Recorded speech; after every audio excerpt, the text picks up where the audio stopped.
Good morning बच्चों। आज मौसम बहुत अच्छा है और इस मौसम में अलग लोगों के अलग अलग पसंद हैं। निश्चित तौर पर हमेशा हम इस मौसम को अपने अपने अंदाज से जीने की कोशिश करते हैं और हमारी ये कोशिश रहती है कि हमारा समय अच्छा गुजरे और अच्छे अच्छे लोगों के संपर्क में हम आए, अच्छी अच्छी बातें करें। और इसके साथ साथ हम लोग जिस फेज में अभी हैं, जिस अवस्था में हैं, और जहाँ तक आपकी बात है तो आपका जो एग्जामिनेशन का टाइम है, बोले तो बोर्ड एग्जामिनेशन का टाइम है, वो बिल्कुल अब धीरे धीरे करीब आ रहा है।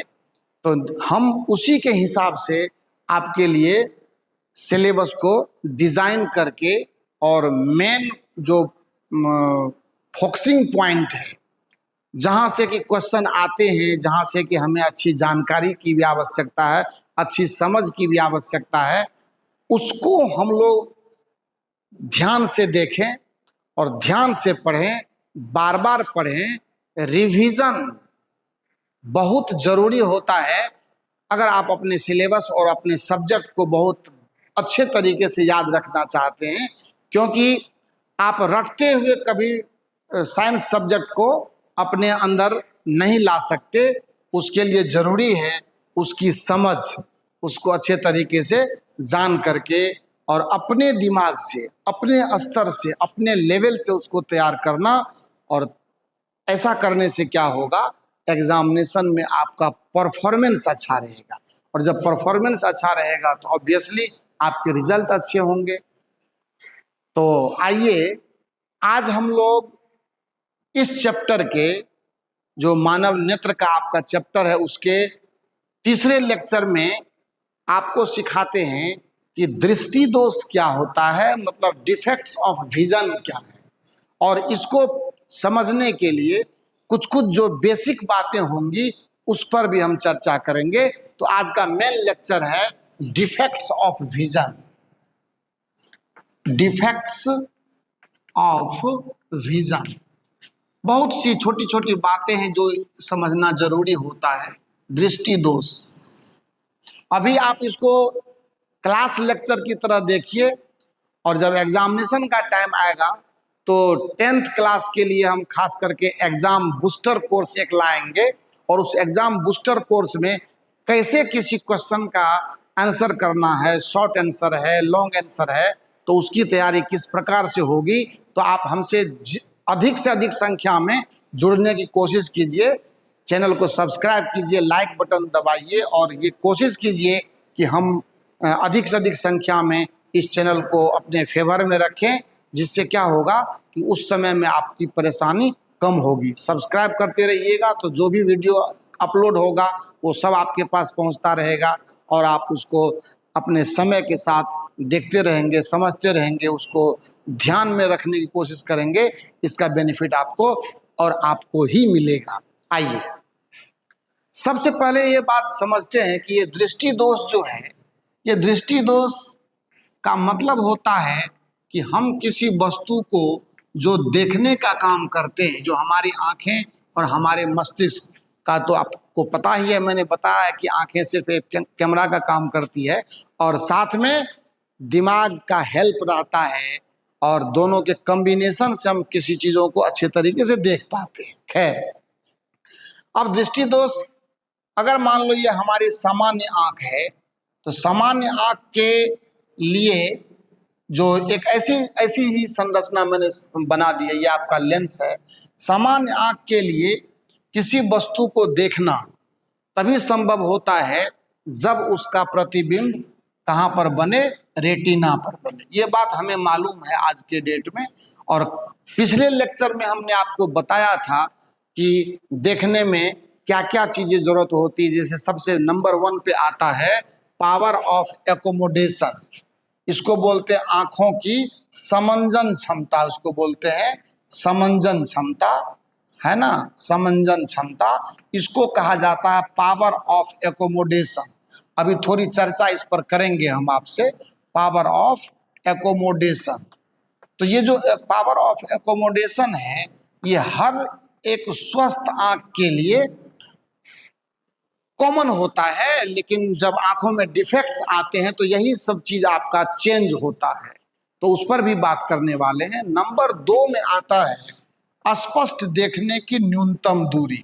ये सब चीजें हमें बिल्कुल अच्छे तरीके से जान लेना जरूरी है। स्पष्ट देखने की न्यूनतम दूरी, देखने की न्यूनतम दूरी, इसको बोलते हैं लिस्ट डिस्टेंस ऑफ न्यूनतम दूरी। इसको बोलते हैं list distance of distinct L, D, D और भी। सामान्य आंख के लिए ये 25 सेंटीमीटर होता है। सबको मैं आपको ऐसे शब्दों में समझा देता हूँ, वाक्यों में समझा देता हूँ, और हर चीज़ों को जब आप लिखते रहेंगे तो लेक्चर बहुत लंबा हो जाएगा और आपको भी क्या होगा कि रटने की आदत पड़ जाएगी। तो समझने की कोशिश ज़्यादा से ज़्यादा करें।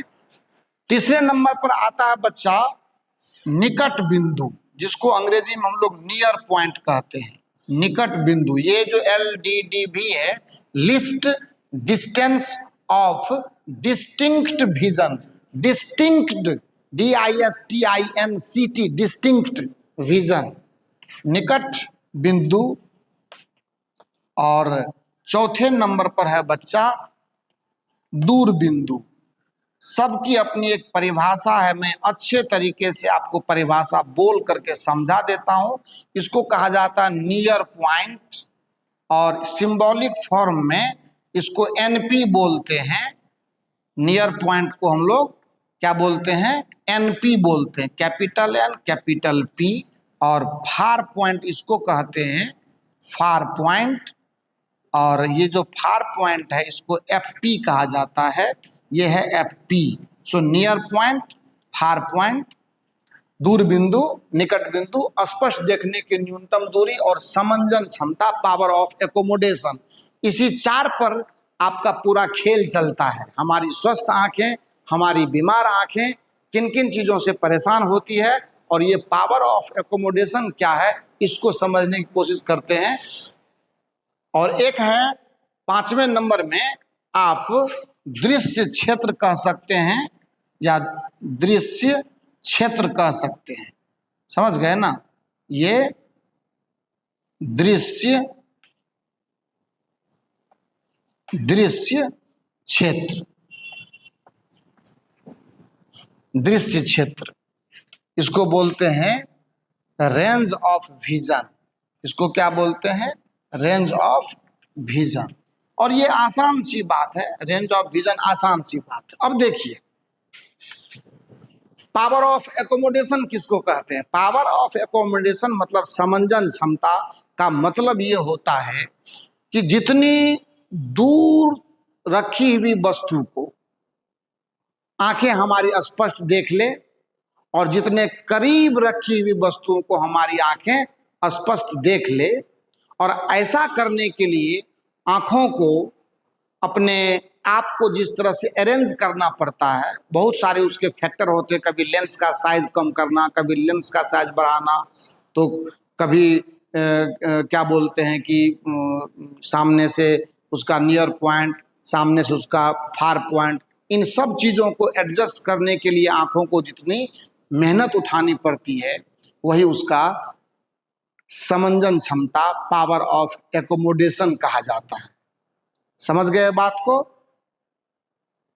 तो अपने दूर रखी वस्तुओं को देखना, आंखों के बिल्कुल नजदीक कम से कम जितनी दूरी पर वस्तुओं को देखने में वो सफल होती है, यही एक तरह से पावर ऑफ, मतलब इसमें अपने आप को जो आंखें एडजस्ट करती है, ये है पावर ऑफ एकोमोडेशन। इसके बहुत सारे फैक्टर हो सकते हैं, जैसे बता ही दिया मैंने। अब इसके बाद जो है नंबर 2 पर आता है स्पष्ट देखने की न्यूनतम दूरी। ये एक स्वस्थ आंख के लिए, एक नॉर्मल आई बोलते हैं उसको, जो कम से कम न्यूनतम बोला जाता है कि न्यूनतम जितनी दूरी पर रखी वस्तु को वो स्पष्ट रूप से देख सकता है। और ये बात हमेशा याद रहे कि हमारी आंख किसी वस्तु को स्पष्ट तभी देखेगी जब उसका प्रतिबिंब रेटिना पर एग्जैक्टली बनाने में वो सक्षम हो जाए। अगर रेटिना से थोड़ा आगे या थोड़ा पीछे किसी भी कारणवश प्रतिबिंब बन रहे हैं तो आंखें उसको स्पष्ट देख नहीं पाएगी। और ऐसी सूरत हाल में निश्चित तौर पर हम ये जानना चाहेंगे कि अगर कोई आंखें ऐसा नहीं कर पा रही है तो इसका मतलब उस आंखों में कोई न कोई डिफेक्ट है। और उस डिफेक्ट को भी दूर करने के लिए उपाय होते हैं, बहुत सारे उपाय हैं। अभी तो हमारा टेक्नोलॉजी, हमारा तो साइंस इतना डेवलप कर गया है कि अब तो कॉन्टैक्ट लेंस वगैरह आराम से लोग लगाते हैं, आराम से लोग लगाते हैं और अपनी इन समस्याओं से फ्री हो जाते हैं। खैर देखा जाए, अब दूसरे नंबर पर आता है स्पष्ट देखने की न्यूनतम दूरी। तो हम लोग ये कहते हैं कि सामान्य आंख अपनी न्यूनतम जितनी दूरी पर रखी वस्तु को स्पष्ट देख पाता है, उसका प्रतिबिंब रेटिना पर बना पाता है, वही कहलाता है list distance of distinct vision. और ऐसा देखा गया है प्रायोगिक तौर पर कि सामान्य आंख के लिए इसका वैल्यू जो है वो 25 सेंटीमीटर होता है। तो निश्चित तौर पर आप यहाँ पर समझ सकेंगे कि स्पष्ट देखने की जो न्यूनतम दूरी है LDD भी जो मैंने बता दिया हुआ है, ये है list LEAST list distance of distinct vision. सामान्य आंख के लिए ये D = 25 सेंटीमीटर होता है। सो निश्चित आप इस बात को समझें कि सामान्य आंख के लिए जो LDD का वैल्यू होता है वो कितना होता है बच्चा, 25 सेंटीमीटर। क्लियर है, यहां तक कोई दिक्कत नहीं है। अब तीसरे नंबर पर आता है निकट बिंदु। नियर पॉइंट जो होता है ये किसी भी आंख के लिए कम से कम वह दूरी जहां पर अब किसी वस्तु को वो स्पष्ट देख सकता हो, उसका प्रतिबिंब रेटिना पर बनाने में सक्षम होता हो, तो उसको हम लोग जो है उसका निकट बिंदु यानी नियर पॉइंट कहते हैं। अब यहाँ पर स्पष्ट देखने की न्यूनतम दूरी और निकट बिंदु लगभग अगर आंखें सामान्य है, नॉर्मल है, कोई डिफेक्ट नहीं है, तो दोनों का वैल्यू 25 सेंटीमीटर ही देखा गया है। सो लगभग 25 सेंटीमीटर आप निकट बिंदु को भी कहते हैं। पर डेफिनेशन के तौर पर हम लोग अगर देखना चाहें तो निकट बिंदु वह बिंदु है जहां पर रखी वस्तु को हमारी आंख सामान्य अवस्था में, मतलब बिना समंजन की प्रक्रिया किए उसको स्पष्ट देख रही है, तो इसका मतलब है कि वो उसका निकट बिंदु है। और अगर आंखें नॉर्मल हैं हमारी, कोई तरह का डिफेक्ट नहीं है, तो वो भी लगभग 25 सेंटीमीटर के बराबर होता है। तो NP का वैल्यू भी कितना हो जाएगा ये भी 25 सेंटीमीटर है ना। ये है निकट बिंदु, आपको बता ही दिए कि निकट बिंदु ये है, ये निकट बिंदु। अच्छी बात। अब दूसरे नंबर पर नेक्स्ट आता है far point FP। Far point, इसको हमने क्या बोला है, फार पॉइंट। ये है फार पॉइंट। फार पॉइंट से हमारा मतलब है दूर बिंदु। यहाँ पर लिख दिया है मैंने, इसीलिए मैंने वहां शॉर्टकट उठाया हुआ है। दोनों बातें आपके सामने में है तो परेशान होने की जरूरत नहीं है। आप खाली आराम से लेक्चर को देखिए ना, इतना मजा आने वाला है, इतना अच्छा लगेगा, इतनी अच्छी समझ आएगी कि आप पूछिए मत।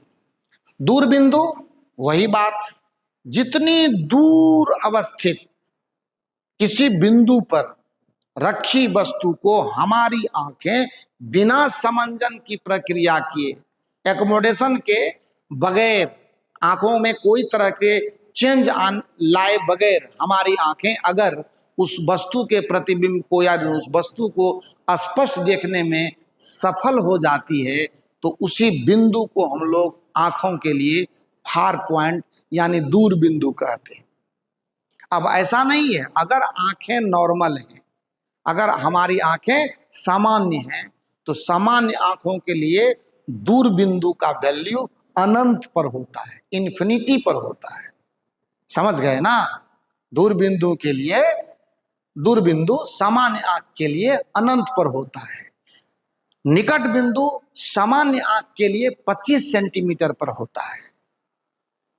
और अगर हमारी आंखों में किसी भी तरह की परेशानी आई तो यही फार पॉइंट और यही नियर पॉइंट चेंज करता है। और चेंज करने के अलग अलग वजह हो सकते हैं, वो मैटर अलग है, उस पर भी हम चर्चा करने वाले हैं। तो ये चीज हो गया।